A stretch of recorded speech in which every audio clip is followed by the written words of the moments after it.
Buongiorno. This is a very nice place to sit and enjoy a morning espresso, looking at the car, which I've now had for close to 2 weeks. So I thought that I would give you a short walk around the car, show a little bit of the details and the history that I know of at least, and some things I'd like to do. So let's have a look. The car is from 1975, an Alfa Romeo GT Junior 1600, but now with a 2-liter engine. It was sold in Italy originally, and what I know of the history is that it came to Denmark in 2014, and as far as I can see, it has had 2 owners before me. The history is a little bit weak, but it has been restored, repainted at some point in time, probably in Italy. But I don't have any kind of documentation of that. But at Stelvio Automobili, where I bought it, they're very experienced in restoring these old Alfas, and he's had a very thorough look at it and actually said thumbs up. So so far so good. I've seen a lot of Bertones before, of course, and always admire this model. What suddenly made me fall in love with this one, I don't really know. I think it is the appearance. It's a little bit modified. Of course it's red, like the other 2 Alfas, and of course it has a dark interior as I like it. That's one thing. It was then has been lowered a little bit. It has these new GTA wheels, 15-inch. The previous owner removed the bumpers, which I also like. I think it gives it this little bit of raw look, and I think it really is a tribute to the wonderful design. I think it actually looks better without bumpers, so that's one thing. Besides the wheels and the tires, it has spaces a little bit in the front, a little bit more in the back, which I also like. I find though the 205 tires a bit too broad. It is a bit heavy. So I want to change that into 195. It had holes where the bumpers was placed, so I put in these toe eyes and some small things to block the other holes.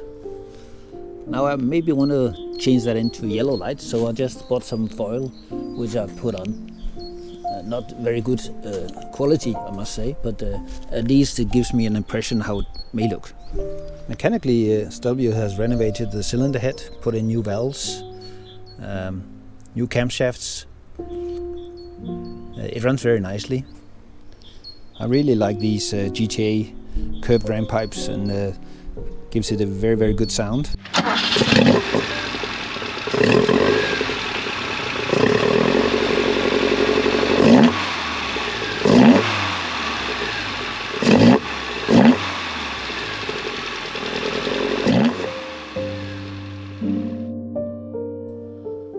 And let's have a short look under the car as well.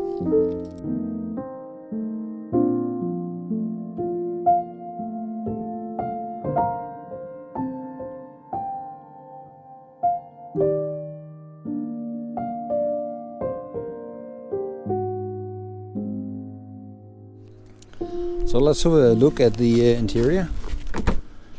A nice Nardi wheel. There's a little story on the refurbishing, which you can look at right now. So I've started the refurbishing process. I have done the wheel here, polished, welded in beautiful Nardi wheel. The interior has got a little bit of conditioning, or what do you call it? And I'm heading for the seats. They're in okay condition, but a little bit of treatment would do good. Now I'm halfway through the leather conditioning. That freshens it up quite a bit. You can see here, maybe I've done before and after. Yeah, before on this side, of course. After on this side. I use this stuff. It's rather good for all kind of leather and things. Also your sofa at home. So maybe I'll just buff it off and give it a second round and let it soak until tomorrow. So I think that'll be good.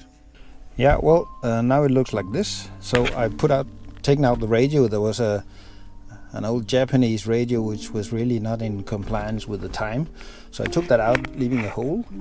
I put in a cover plate which need to be just adjusted a little bit in the front. And when I want to keep this Alfa Romeo rating thing, I'm not sure, but maybe I find some Bertone thing. Gear knob is nice. The speedometer has its own life. Actually, it doesn't really respond to things. It takes you about 2 minutes to go up to 80, and meanwhile you may have stopped already, but that's kind of the charm. So that's it for now. I hope you have enjoyed the video. I will be back with some proper driving in the next video, I think. Arrivederci.